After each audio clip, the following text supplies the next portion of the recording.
Lipid ప్రొఫైల్కి సంబంధించి total cholesterol ఒకటి, HDL cholesterol ఒకటి, ఎల్డిఎల్ కొలెస్ట్రాల్ అని ఉంటుంది. ఇవే కాకుండా విఎల్డిఎల్ కొలెస్ట్రాల్, ట్రైగ్లిజరైడ్స్ ఇవన్నీ కూడా ఉంటాయి. గుడ్ కొలెస్ట్రాల్ అనగా అధికంగా మన బాడీ మీద తీవ్ర ప్రభావం చూపించే ఈ గుడ్ కొలెస్ట్రాల్ హెచ్డిఎల్ కింద కేటగరైజ్ చేస్తాం. ఎవరికైతే good cholesterol more than 40 mg/dL ఉంటుందో వీళ్ళల్లో మనకి ఈ కొలెస్ట్రాల్ ద్వారా వచ్చే అనర్థాలు నివారించుకోవచ్చు.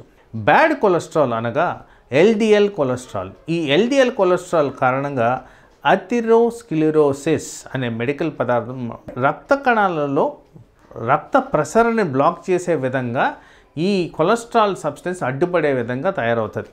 దీన్నే మేము ప్లాక్స్ అంటాం, అథెరోస్క్లెరోటిక్ ప్లాక్స్. ఈ కారణంగా వివిధ అవయవాల మీద మనకి తీవ్రమైన ఒత్తిడి జరుగుద్ది.